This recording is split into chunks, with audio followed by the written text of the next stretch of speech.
and you'll know at some point we'll live stream up here. This will refresh, and you'll see that this will be online. Now it's live, yay, okay. How cool is that? How cool is that? This has to be muted. That's a good idea to mute that. Okay. Hey everyone, can you hear us? Today it is me, Stephanie. It's been a long time since I've last streamed, so I'm a little bit rusty, but I'm super happy to be here. And I'm here with Morgan. Hi, stream. You guys have seen Morgan before when she came in to help Mally with some issues he was having with the stream and with the build. Morgan, how long have you been here now? Almost 3.5 months, I think. Wow. Okay. Does it felt like a long time or a short time? It does not feel that long at all. Like, I keep thinking it's still summer, and then I go outside and it's cold. That was really a thing that happened in the last week. So, you know, I can understand that. It was summer like a week and a half ago. Sabrina says, Morgan, I remember you played a little with the animal trainer. I'll never forget this, and I hope you guys can complete that class. I hope so too. I look forward to it again. I think it would be very, very cool. And of course, one of the things that I want to do today, actually, is update the roadmap, which Max reminded me quite a long time ago, has not been updated in a while. Update it to reflect what happened in Alpha 22, and also talk about adding some things that should be new, that we now know that we're doing, now that we have gotten a little bit more basic understanding about what Stonehearth is and what we want. So if you guys have any questions about the way that the game is right now, or what we're doing next, or where we're going, I'd be happy to talk about that. Also, I should mention that it looks like this is stream, like, 297, and so, like, that means that we're coming up to stream 300 soon. So, stream 298 is actually going to be on Wednesday. It's a morning stream. It's going to feature Chris and Allie, and they're going to be here together, which is really exciting because Chris isn't usually around in the office.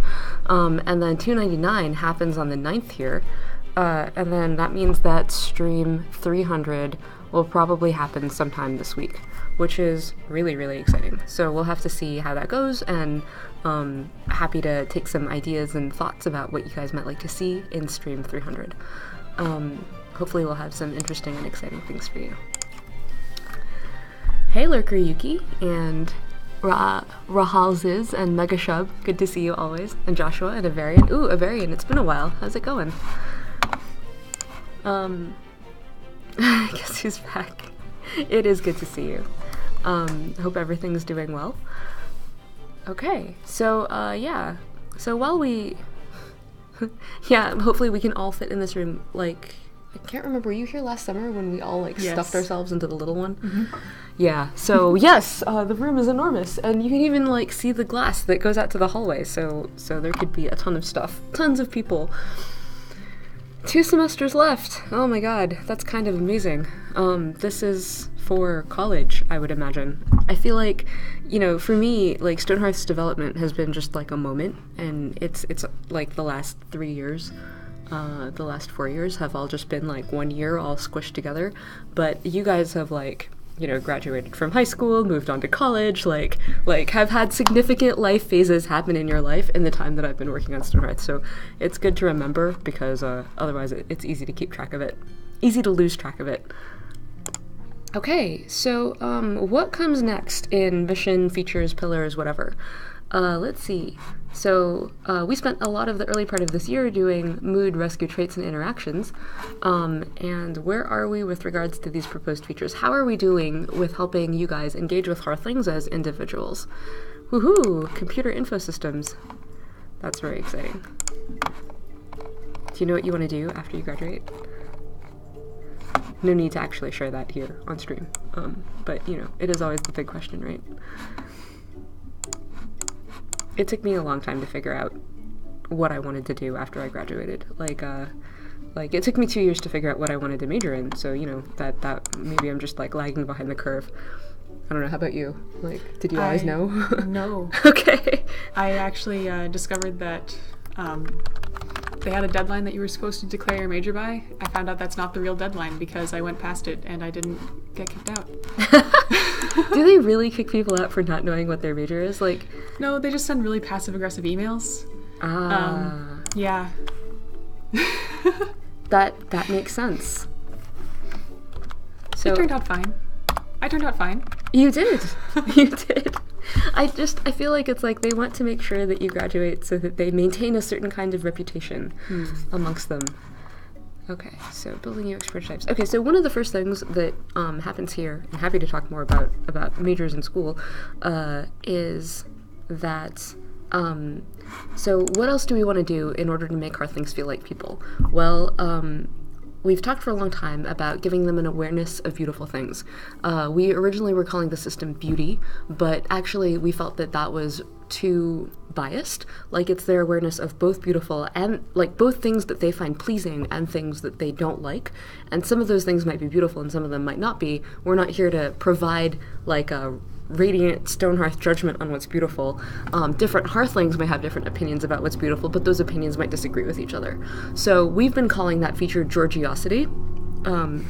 And it is actually what it's tagged in all of our traits. And more commonly, you could think of it as appeal. Like, how appealing is this thing to me? And that is a subjective judgment that is different.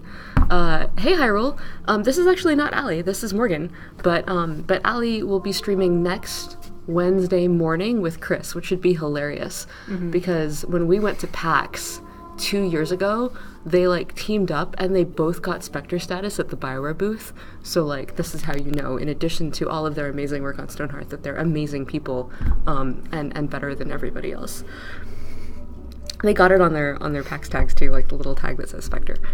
Anyway, so yeah. Okay, so what was I saying? Right, so we think that one of the next, so Alpha 23 was originally going to be about crafting, and there were so many features that we had in mind for crafting, so many that it turns out that one alpha was not enough to contain them all. And so, and crafting itself is like a strange thing to make a tentpole feature, because there isn't actually anything that's obviously wrong with crafting now. Like, it's not like a feature we don't have, it's a feature we in fact do have. So what could we do with crafting? How does crafting make the Stonehearth experience better? Well, one specific way that it makes it better is it produces all these items that your Hearthlings can use. And one of the things that Luke noticed when he first started looking at Stonehearth was, oh my gosh, a lot of these items aren't useful. All they are is decorative, but we don't have a system that represents the fact that they're decorative. So let's go ahead and implement that system. Let's actually make appeal, Georgiosity, appreciation of beautiful things, subjectively beautiful things, a part of the game. So here in this red map, I'm going to take awareness of beautiful things, move it from proposed features, and up into scheduled features, because it is in progress right now. And because our WordPress site is super, like, old-fashioned, I need to take the styling from, like, I need to make, it's like HTML style styling, so I need to take the styling and, like, actively add it here. So, okay, so let's see. This is going to be bold, it's going to be this bright green color, it's going to have awareness of beautiful things. It is actually in progress right now, so we're going to call it in progress. Do that, okay. So, and then let me actually also keep track in a separate page, or on this like sticky here, what things we're changing, because we're going to need to update them in the graphic as well. So, appeal. One of the things we're adding is appeal, and we're adding it as something in progress. Cool. Okay.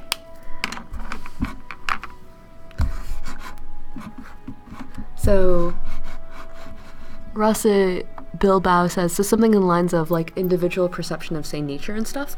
Yeah, something like that. Like, our idea is that individual Hearthlings should have things that they're excited about, like certain kinds of objects that make them happier, and some kind of objects that make them specifically happy. And so when they're with those objects, when they're near those objects, when they interact with them, they get a happiness bonus. And different Hearthlings would like different kinds of things. Okay, cool. So there we go. Awareness of beautiful things. Let's just rename this to appeal. Georgiosity. Yeah, Georgiosity. It might be a little bit confusing. Awareness of wealth is something that is also available there, and I know Richard specifically wanted to call out that difference, because something might be really expensive and you might appreciate it for its like expensiveness, but it might be also super tacky. So you might be like, wow, that is the ugliest diamond vase I've ever seen. Crazy cat lady Hearthling. Hello, welcome back, Kitty O'Doom. It's good to see you. Okay, so what else is going on? Construction is intuitive and rewarding. We try very hard. Let's see. So building UX prototypes, this is still in progress. Make a better UI for building is actually also in progress. So Chris has stopped working on UX prototypes. He thinks he's gotten a fairly good idea of what he wants to do with walls, multiple stories, different floors, that kind of stuff. And so he started to actually implement that code in-game. Justin, however, is still working on prototypes for roofs, so let's call this one still in progress. But make a better UI for building is also in progress. So that UI is actually split between stuff that happens in world, like ways that you pull and push on walls, and also like UI elements, HTML UI elements that exist in the world, and that is something Nikki's working on, and she's thought about it but hasn't actually committed to that work, or isn't actually working on the like widgets and buttons and stuff yet, in part because she is so busy with crafting and appeal. Okay, so that's gone. So appeal to building UX. Have you played much with the building UX recently or otherwise? I have not recently at least. I was about to answer a variance question, but Max already answered it. Max did a ton of work on AI recently, so he's definitely the person to bother about AI questions. It is amazing. Like, you know, he is the best person to bother. You can bother other people too. You'll just get less precise answers. I really want to also call out that Max did an amazing job with our AI. I want to make a Desktop Tuesday about this for next week. But basically, our AI has always had like 5 basic principles about it, like the fact that Hearthlings should always be doing something, that there should only be one decision maker, the fact that that it should be modular and easy to add things and stuff. And these principles have made some parts of our AI really easy to use and add to, and other parts of AI just like a complete and total nightmare. And so that's why like there are many things that we've never been able to, or that it's been years you've been asking for us to fix them. Like, oh, how come Hearthlings always switch up tasks? Like, how come like when they're hauling things long distance, they'll like drop the wood to like go eat? And we always thought, oh my god, like it would be really hard to build this situational awareness into the Hearthling for them to know, like, no, it's actually really important for me to do this. And so for many years, you've also been asking us, hey, can I have a priority system so that I can explicitly say, no, Hearthling, I don't care about your food. I want you to just like carry this thing right now. I want it to override your physical needs. And we always resisted that because we felt like that would invite micro into the game, and that would really overload you as a player. Like, oh god, now I need to think about all the priorities for all these Hearthlings.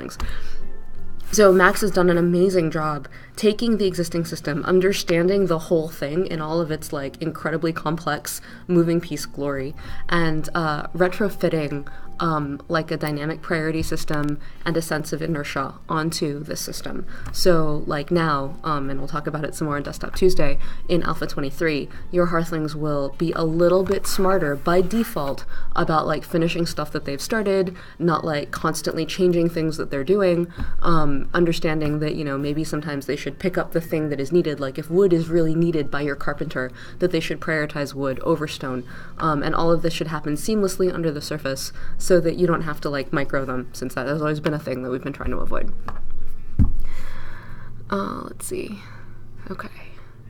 Do we think to add the cold effect? Is this like the like warming fire and like breathing effect that that Repeat Pan and Froggy had for Frost Feast? That kind of cold effect? Let's see. Okay.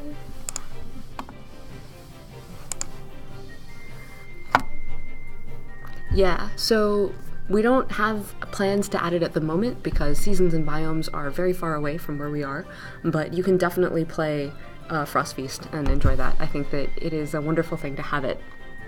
Okay, so what else? All activities enhance and celebrate progression. So actually, like, every item should contribute to gameplay. So Alpha 23 is an alpha in which we really want to begin this work. But actually, in order to make every item relevant, you need to create systems that back each item up. So it's like, okay, well, if I want gemstones to be relevant, I guess I'd better create a crafting system that involves gemstones. Luke and Richard can talk a whole lot more about this, but what I can update up here is effort-based crafting has been in progress. In fact, it's probably almost finished. But Luke has renamed this to progress bar crafting. And what that means is, so at the moment, your crafter is almost completely independent about how it is that they craft things. So they'll be crafting, like, it'll take them 3 saws to, like, finish a thing. They'll always need the same number of ingredients. Like, they always take the same amount of time. But how could we make crafting better integrate with all the other systems that we plan to have in Stonehearth? Well, let's, instead of saying that crafting is based on the number of animations you run in order to do a thing, that it's based on a certain amount of work that you have to accomplish in order to finish this thing. And the speed at which you accomplish the work can be affected by any number of things. So it can be affected by your mood, or it can be affected by your level, or it can be affected by the number of lights near your workshop so it's better lit. And also, the quality of the item that you produce is also affected by these things. So instead of just, like, a simple input and output, which is always the same, now there's 2 different levels of dimension that go into altering crafting. And we think that by exposing these 2 knobs, like, it should allow crafting to integrate with all of our other systems and be a whole lot more interesting.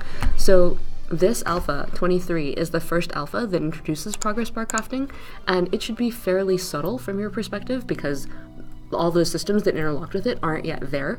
But what you will notice is that when you're crafting a thing, there'll be a progress bar over it that lets you know how long it takes to finish that thing. And it can be interrupted, you can come back to it, it should all work out okay.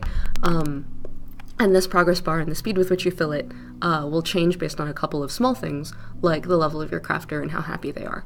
And ideally in the future, we'll add some more of those things so that you'll have more ways of integrating this into your experience, integrating crafting into your experience.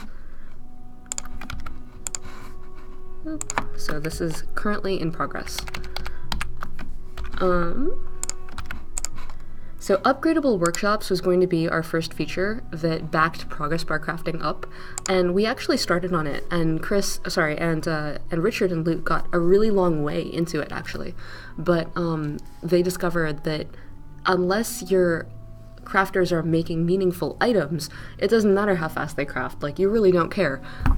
It doesn't matter how cool your workshop upgrades are. There's nothing to build with your cool upgraded workshops. So we want to, like, actually take this out of Alpha 23, put it on the back burner until we have a better idea of how each crafter crafts, and then introduce these workshops on a crafter by crafter basis as we slot each crafter as a whole into the story.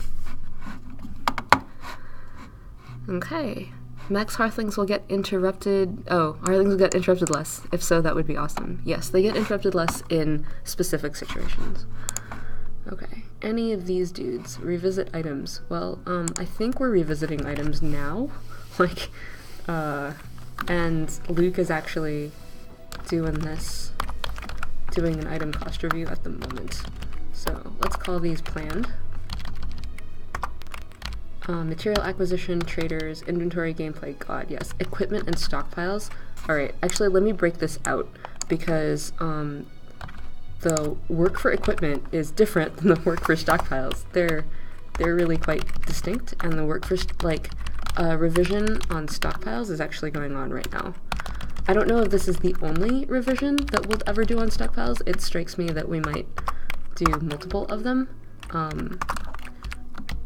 This might actually be better summarized as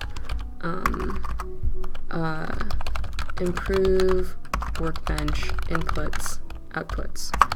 So Max will have to talk more about this because I don't fully understand this feature yet because it's currently just a prototype, but my understanding is that this allows, like, not just your crafter but also your hearthlings to collaborate on filling the if a recipe has like like requirements. Like let's say it takes 16 pieces of wood to build this wood pile or whatever. Like your hearthlings will swarm to help you assemble that wood at the workbench instead of just having the crafter be solely responsible for assembling all that wood. So that way, again, hopefully seamlessly, you should see that your hearthlings are better behaved in terms of doing what it is that you would like them to do.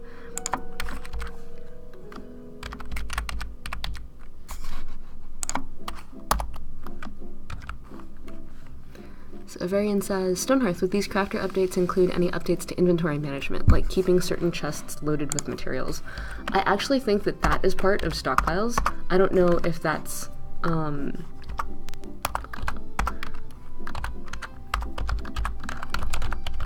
if that is something like that will happen in Alpha 23, but just the idea that the stockpile as it is like could be made a lot more effective as a way of managing your inventory is definitely a thing that it was like the first point of Luke's like how do we improve crafting conversation. So let's see. I feel like this item cost review is going to be in progress like forever. Because, like, how do you know you're done? Like, every time you add new items, like, anyway, so this is all going. Oops.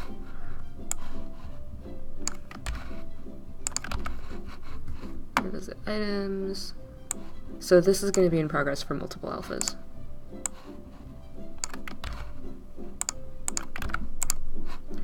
Improve workbench inputs and outputs.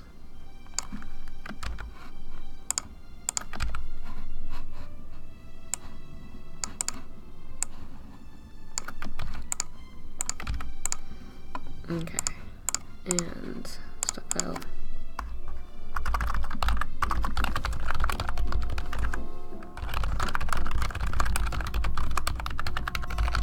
Okay. All right, 6:45 p.m. It is definitely nighttime as opposed to morning. All right. More information about Steam Workshop. Currently, we are not integrating with Steam Workshop because a bunch of people play on Humble Bundle and then they wouldn't be able to get to Steam Workshop. I would look for some sort of modding solution, like some sort of like officially Stonehearth supported modding solution later when the game is more complete. Crafter-specific stockpiles. So, for example, have a mason's own stash of stone that builders don't pilfer from and slow down the crafting.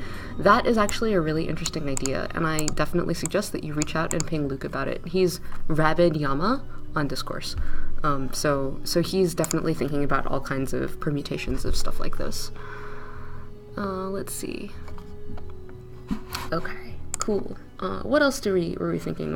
Okay, like recipe acquisitions, yeah, that's definitely inventory, equipment, recipe, costing buildings, research, revisiting the tiers, daily worth, daily update, net worth, festivals, and yeah, so this is all still going.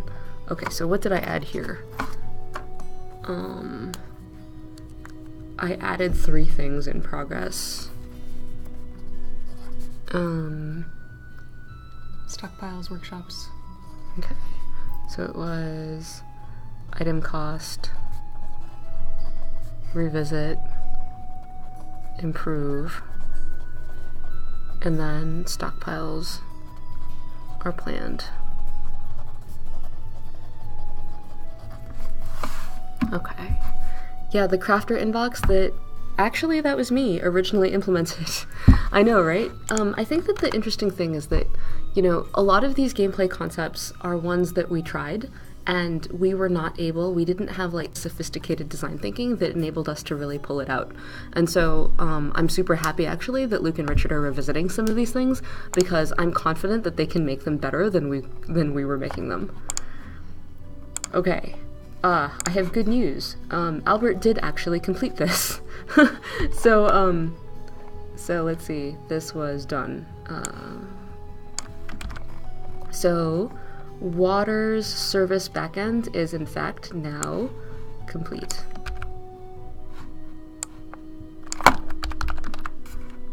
And then this span, so it's just end span. And that is very exciting.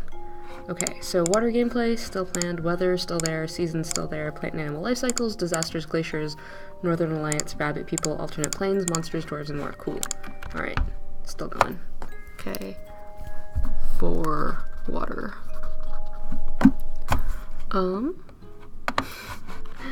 Yeah.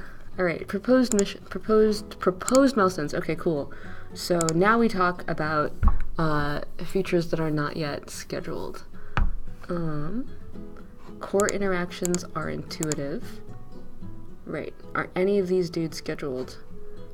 Fix unintuitive hauling actions is actually what's going on. And tuning task priorities. Alright, notifications. Yeah, cool. Woohoo! Alright, so this whole guy goes up. And then scheduled features. So this actually has happened, and this is thanks to Max. So fix unintuitive hauling actions. I mean, like, give it a go, and we'll find out, like, how it works. So when Alpha 23 ships, I'm really, really curious. I think it's because, like, he really touched and updated just about every single part of the AI. And so, we really want to understand, how it is that works out for you, and if there's things that you do that we tend not to do, like we think it's pretty good. We think that it reproduces the behavior that used to be there, except better. So right, task job assignments. This is an ongoing thing, so maybe actually it would be better if I put this under in progress. But the idea is who does what tasks, like, and we did do some work there to figure out, like, hey, is this the right set of tasks for this task group and stuff like that. Hey Warp, I've missed you too. It is good to see you. How was the 3 weeks or 4 weeks of that Desktop Tuesday? Were you guys able to do interesting things in that area? Let's see. I want to call this one in progress. It's span.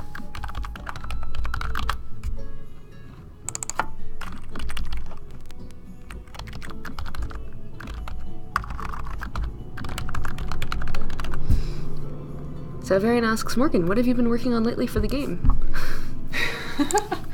Yeah, tell me. Well, let me tell you. Actually, I think we're actually going to get to this later in the description, but I've been working with Angelo, helping him try to add multiplayer, which is really cool. We'll go into more detail in a bit, hopefully. It is incredibly, incredibly cool.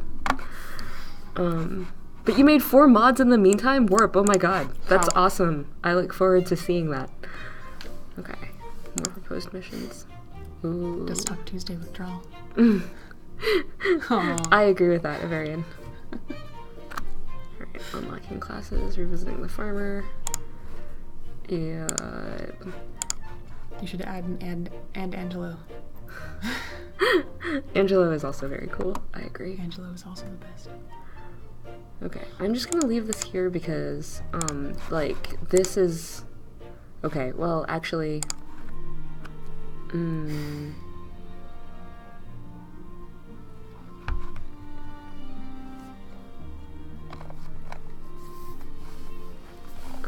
I feel like this is like revisit all crafters.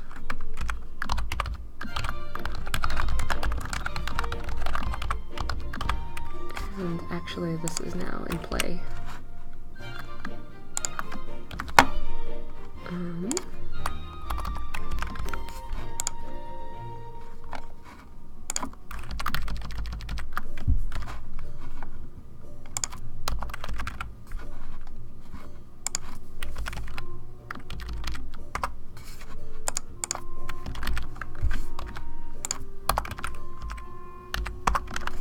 Okay. Let's see. Alright. It's Stonehearth. As a developer, if you found a mod that added interesting mechanics, would you consider adding similar mechanics to the game with permission, of course. So hey, as a developer, I'm always interested in making Stonehearth the most amazing game it can be. So if you have a mod that is very cool, then absolutely we will take a look at it and see what it is that we can learn from it. And we would certainly reach out to you and talk to you about that. To be perfectly honest, so we are all on the same page legally, we don't actually technically need to ask your permission. In the EULA, it does talk about how if you mod Stonehearth or add things to it or add the game, that stuff actually does belong to Stonehearth, as opposed to belonging to you. And we would certainly want to talk to you about it because we respect your creativity, but this is in part to help us avoid legal problems where like someone decides to write a mod to finish the game and then sues us for finishing the game. So yeah, just to get that out there. If you have any questions about this, feel free to ping me as a PM on Discourse or talk to Brad too. He's got a lot of experience with this. Okay, cool. Let's see. All right, so surviving and thriving, tuning food. I think Luke might be tuning food right now, but yeah, let's let that go because I think that he is gonna be doing a bunch of stuff still with the cook as part of crafting. Okay.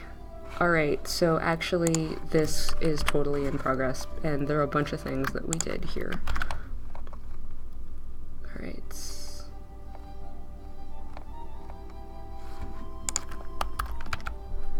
Okay.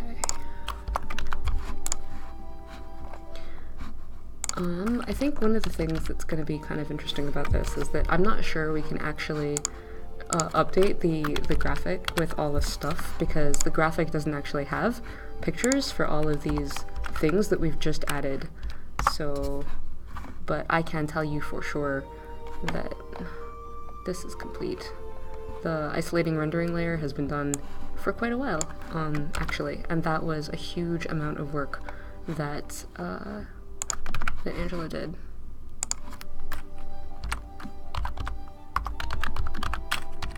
Close spam. Okay. Anything of interest?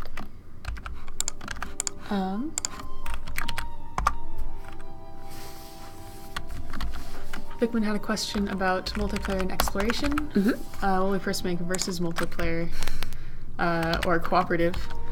I think to start out, we envision Stonehearth multiplayer, like the first step of Stonehearth multiplayer to be cooperative. Probably a small group of people, like 2 to 4 players. I don't know, maybe in the longer run there could be player versus player.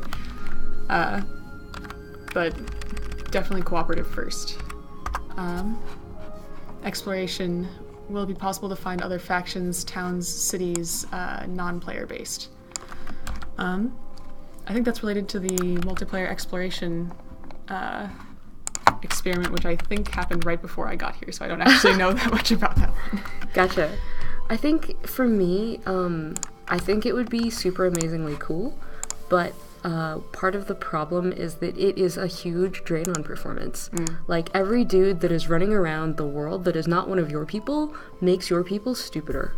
So, like, you know.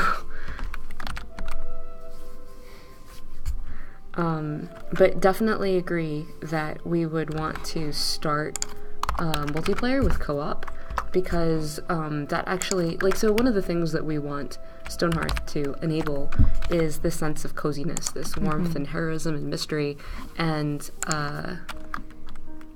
so that is actually much more interesting when you, or that is actually much more possible when you are playing co-op instead of playing with playing versus. And another reason that that's useful is because when you're playing co-op, you're looking to create an interesting story, an interesting space, an interesting place to play together, as opposed to if you're playing versus, you're really looking to optimize.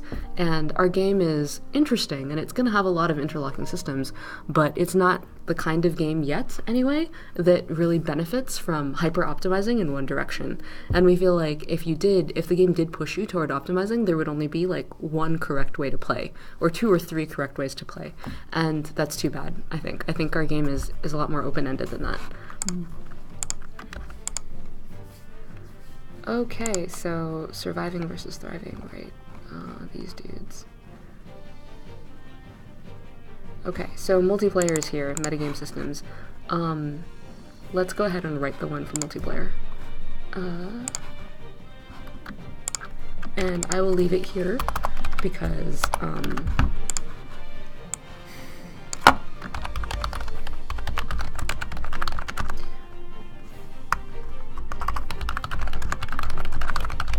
Varian says Angelo is the best too. well, I approve. now that we've all got that worked out. Yeah, being stuck on the initial map when there's biomes, it could be so much cooler. The full AI runs on the server, yes. The client is really just reading the state from the server. The benefactor does not believe she can be forced to play in one way. Yes, indeed. I really like your stories about the benefactor, by the way, Kitty O'Doom. They're very cool. Okay, so let's see. Play with your funds.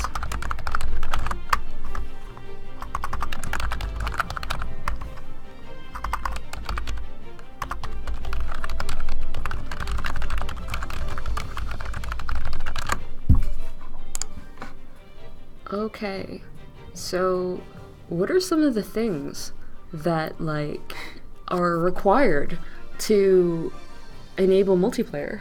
Well, so many things. Angelo and I recently actually put a roadmap together trying to describe all the things that we need to get done, how much of that we have done, and how much is still left to do. Yeah. And, you know, the line was like this long and we were still, like, if this is the beginning, we're still kind of hanging out, like, over here. Okay. Cool. A lot of the foundational stuff is there now, though. We did a lot of work isolating, like, the client from the server, which I think is... I'm not going to say that's mostly done because I'm probably going to jinx it. But that involved a lot of work. There's a lot of work that needs to be done in terms of security. Once you introduce multiplayer into a game, that is opening your computer up to input from somebody else. Yeah. And so that means that if there are vulnerabilities in the game, that's exposing your computer to potential malicious behavior. Right. Not saying that your friends would do that. But they might. But they might. Or they might accidentally. Like, Yeah. if, for example, someone installed a bad mod or something, like, on their machine, and then you were a client on that machine and it got to you, like, is that a feasible situation, or...? Right now, you would also have to install the mod yourself. But you would want to do that in order to use the stuff in the mod. Yeah. But Gotcha. that actually is related to security stuff, being able to tell whether or not there is a mod on a server that you're trying to connect to. Making sure that everything there matches up. I feel like... Animation state machines, is that? No, these are, like, I This- copied it, so... Oh, okay. Maybe it might be easier to do this. And more! I love that. Like, that's so Brad. So one of the things I know you were doing was validation. Can you talk about that? Validation is related to security. To summarize, Yeah. there are a lot of functions that you can call on the client and basically ask the server to perform some action or ask it for some information. And when you're doing that, you might be providing the server with some input. And that validation just is code run on the server to double check, am I getting the input I expect? Okay. So that disallows, like, you potentially giving bad input that could do other actions besides what the function is intended for. So does that mean that Angelo won't be able to fill his entire game with emoji anymore? Like... Emoji is still permitted right now because that's just considered a character. You can no longer name your Hearthlings audio files or GIFs, though. That's too bad. Or scripts. Executable scripts. You can't We could do that? anymore. Oh my We can god. do a lot of things. All right. You also can't ask for pie chairs to be crafted. Or E. Useful. So that means you can't have negative 0.86 chairs left to craft, which is really maybe that's a loss. Is it fair to break it up to UI input validation and then function validation? I would think so. Yeah. Okay. Cool. Also related to function validation is making sure that you can only call functions that are intended to be commands. Recently, Angelo and I went through everything, not everything, like 80% of everything, and found all of the functions that are being called on the client or by the client on the server. And we're planning on putting those into a registry to make sure that you can only call the right functions. That's good. I imagine that that's specific, like, that comes out from mods too. Like, if a mod is like, hey, I would like this function to be callable, like, okay. Mods can also implement their own validation. You should do that. That is a good point. And yet another thing for the modder to pay attention to. Yeah, but make sure that people are giving you good inputs. To answer Warp's question about huge changes to infrastructure, fortunately, there was a lot of good foundation already in place for multiplayer. Yeah. A lot of work had to be done to go in to fix some places where like a single player was assumed. Mostly my fault. There were a few to-dos from Tony, don't worry. That one was fun. To-do from Tony. They were. Someday this should account for multiple players. Thanks, Tony. Actually helpful though. Help me find all those places. Well, as opposed to all the places where no one wrote to-dos, like. Yes, find all player one in quotes. Yes. There aren't any more of those. But that was a long answer to potentially summarize. I think we've already got most of the huge changes done, which is nice.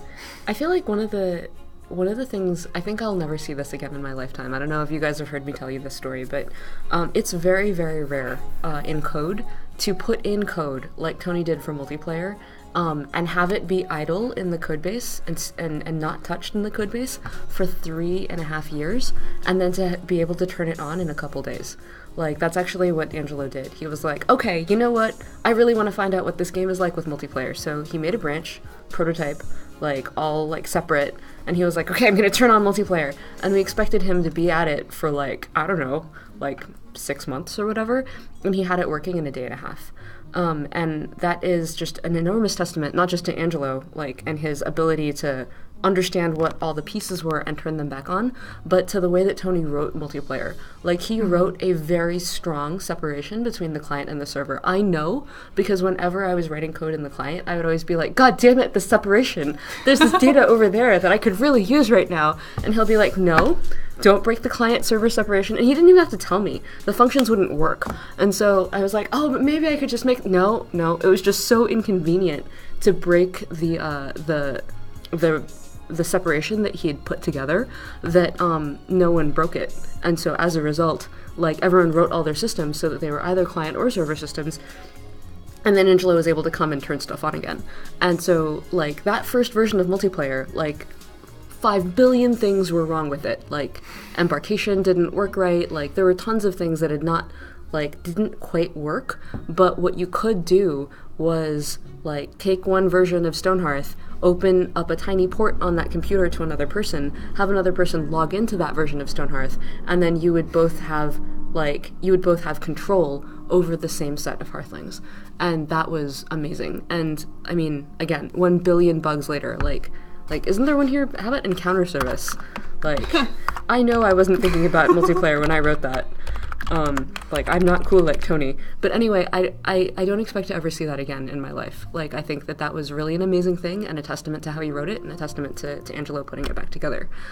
That said, there's still, like Morgan alluded to, there's an enormous amount of work to make... So now that multiplayer is functionally possible, but, like, how do you actually make it robust? How do you make it fast? How do you make it safe? How do you make it easy? Like, right now, in order to use multiplayer, you need to manipulate a bunch of files and have a special build and do a bunch of other things. Like, if I just want to, like, right-click on you in Steam and say, like, join your game, how would I do that? There's, like, a lot more work involved in actually making multiplayer usable, for lack of a better for lack of a better way of encapsulating that. So, yeah. I know, where's this big green multiplayer on button and why can't modders break it? It's a good question, right? Like, where was it? And, like, how come no one found it? And in part that's because a lot of it, well, actually, I'm actually not qualified to answer that question. You should ask it to Angelo. It might have involved incorporating a branch that Tony had, separate from the shipping code that also helped break the client and the server down initially so that you could, like, see stuff. So yeah, and Tony did in fact first get famous for GGPO, which is a network thing for fighting games. So indeed, he knew what he was doing, and this is why I'm glad. I had absolute faith, and at the same time I was still surprised. Kitty Doom says, would the server check for discrepancies between clients? For example, say player 1 is using Brewer mod and player 2 isn't, would that functionality in player 1's client be disabled, or would it be copied to player 2? How to deal with mods is something that we are still discussing a lot. Mm-hmm. I think the current state of our plan for this is the mod would be active on the host. And then as the client, if I tried to connect to a host that has the brewery mod active and I do not have the brewery mod, I would be informed, hey, there's a mod here that you don't have. And then hopefully you're playing with a friend, so then you can call up your friend and be like, we gotta fix this. Right. Either they disable the mod or they enable me to get it on my machine as well.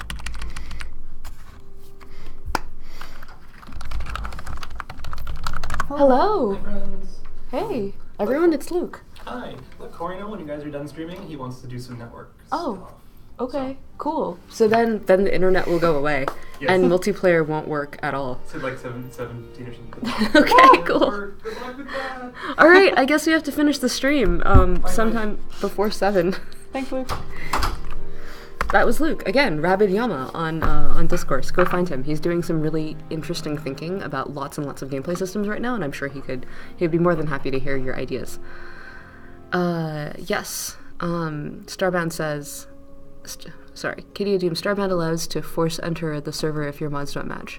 Yeah, right now, very much it's like the server, I think, is in control of the situation, and I can imagine a possible universe in which, like, the client's, like, contributed some, but I think it would be incredibly... Radiant Mally says, Stonehearth, 7:15 at the very latest. Okay, cool. Alright. Thank you for letting us know, both Luke and Mally. That's super good to know. Right, okay, so other things. Remembering settings, like, I remember Angela was talking about, like, having it be able to remember who you were. Oh, like, save games! Save games, yeah. That's a good one. Like, what happens right now if you save in multiplayer on that branch? Well, right now, as the client, I can tell the server to save something, which is kind of spooky because, for instance, if I'm connected to Angelo's computer, I can basically make his computer save a file. So that's not ideal. We're probably going to fix that. We are going to fix that. Not probably. So that's not good. But for loading saves, the host can successfully load a save. Clients can connect to that save. If they existed in that game before, it'll reconnect them and they'll have control of their Hearthlings. Mm-hmm. If they weren't in that save before, then it'll take them to Embarkation. So that's working, which is cool. Mm-hmm. And Angela recently did a lot of stuff with UI routing so that it actually takes you to Embarkation, not through a hack. That's right. There's something about, like, client, like, someone gets Client to pick. state. Like, client state. You were working on that too, something about the camera? Or? Yeah, so, yes. This is all related to, or my stuff was all related to trying to make a similar experience when you're playing multiplayer as when you're playing single player. Mm-hmm. When you're playing single player, when you save a game and close out, you expect when you come back into the game, you expect to be in the same place you were when you left. In multiplayer, before this past week, when you would reconnect to a game, you would be off in space somewhere, and you can look around and maybe, like, the land would be off floating in the distance, and then you'd have to, zoom in over in that direction. That's now saved correctly again. That's nice. Awesome. But yeah, it's going good. Going well. I feel like he also talked about something where, like, if you just did it without, if there was no guarantee about who your player ID was, like, I could pretend, like, I could have a game, and then I could save and quit the game, and then, like, Richard could join the game, and then he could pretend to be me, and he could take over my save, and then I could try to get back in the game, and he'd already be playing my town, and then I would be, like, locked out. And so there would need to be some sort of, like user authentication. And the problem with user authentication is it's like, well, who is the central authority on authentication? And we definitely don't want Stonehearth to have to always be on. Well, okay, Stonehearth might have to be connected to the internet in order to have protected user authentication for saves. So I guess if you want to play Stonehearth single player, it's fine. Don't be on the internet. That's cool. And if you want to play Stonehearth like local LAN, then maybe that's okay, but you're exposed to any number of hacks that your friends might be able to do on your save game because, like, you're on a LAN. It's the Wild West. You do your own thing. Avarian asks, does it mean you can host the game on a server or separate PC? Yeah, that is one of the things we would like to be able to do. So, like, pick amongst your friends who has the beefiest, scariest, most amazing machine, like, or heck, run it in AWS or something. Like, just make have all the CPU you could possibly ever want, and then see where the game goes. And admittedly, like, it might not be the best thing to have the CPU just be enormous, because I'm not really sure how well our AI at the moment takes advantage of having multiple cores, because the simulation is single-threaded. Like, it's very difficult to coordinate simulation details amongst multiple threads. We've talked about this before. But so there's some amount. This gets back to Warp's earlier question about, like, if you add an entity, your Hearthlings get dumber. Like, is there a way of offloading and parallelizing that processing?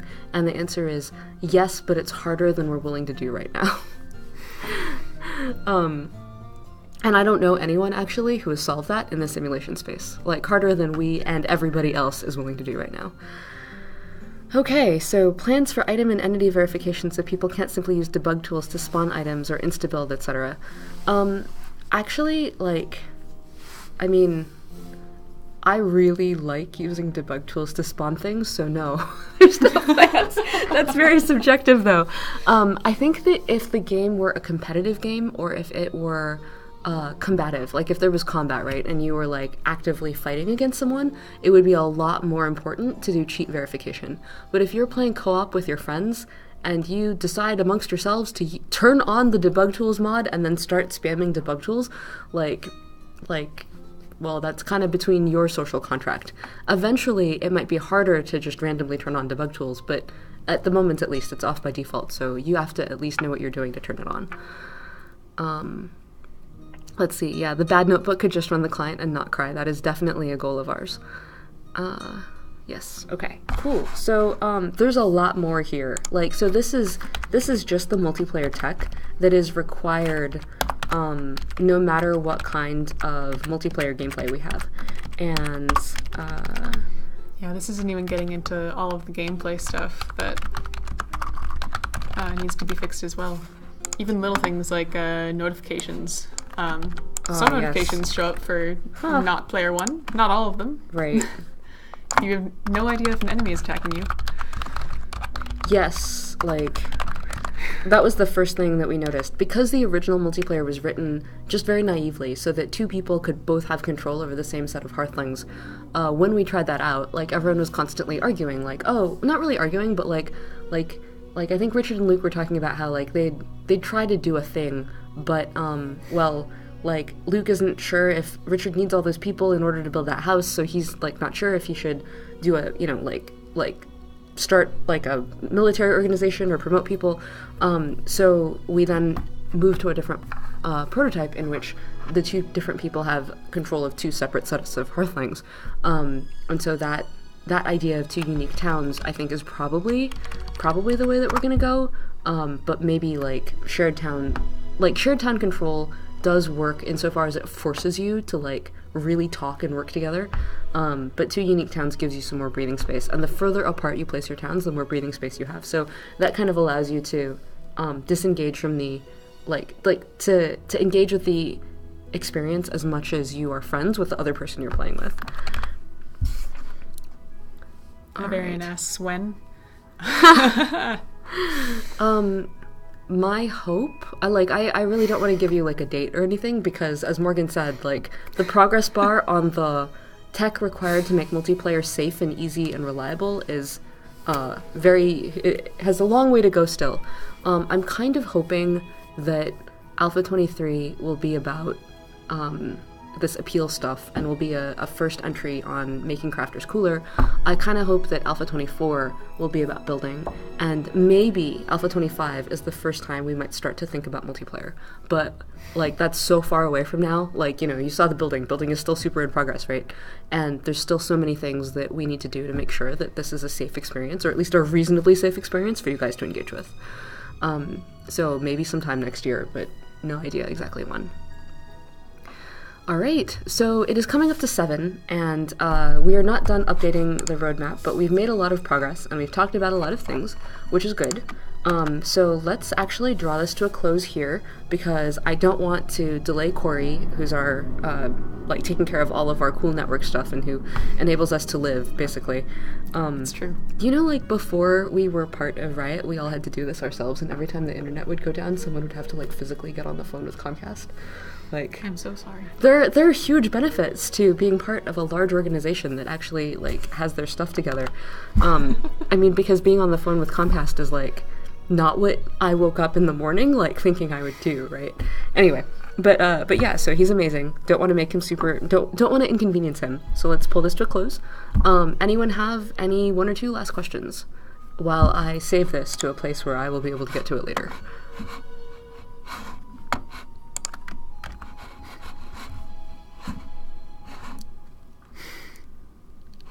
It is fun to intentionally break things. It is a little heartbreaking to unintentionally break things. Yes. Oh no. Yes. Yeah, I have to go back to actually working, right? Thank you guys so much for hanging out with us. I really enjoy streaming.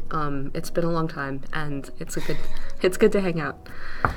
Let's see. Steam currencies. I don't know what to say about Steam currencies. I'm really not like on that page with the Steam people. So yeah. Yes. Are we hiring? We are usually hiring of some sort or another, but at the moment I think our primary need is like a really experienced engineering manager, like someone with like 5 to 10 years experience managing engineers who is still like, you know, capable of writing code, which is something that is relatively hard to find, and who could also fit into the larger culture at Riot, because as part of Riot, we don't just hire for Stonehearth, we actually hire for the company, and you should be able to move between teams. So our hiring criteria has gotten way more complicated, but as a result, like, the people are pretty cool. Let's see. Tell Corey hi. Yes, we can do that. Don't break stuff on purpose. Whom should you tag? You mean tag to ask about the Steam currencies? I have no idea. You could start with Brad, I guess. You'd apply, but no, I don't think you are qualified enough for a senior engineering manager position. Not yet, though. Maybe give yourself another 5 to 10 years, and we can talk about that in particular. So yeah. So cool. And thank you, Morgan, for joining us. Thank you for having me. Yeah. And I look forward to getting you guys Alpha 23, hopefully sometime soon TM, talking about Stream 300 and all this other stuff. Okay, cool. Oh, wow. Hey, guys, that's Corey. He's saying hi, so thanks, Corey. Hi, Corey. Thank you for exercising my computer. Yeah, Always. Your computer was in a really bad state. Yes. Do you have to apply for an internship at Radiant through Riot and hope they send us to Radiant? No, you can send us your stuff directly, if you like. Just like before. And thank you for still thinking about it. Okay, cool. Alright, I'm gonna close down XSplit at this point. Let's see, where was it? Somewhere. It was here somewhere. Hope you guys have a really great evening, and we will see you again soon. Take care. Take care, bye!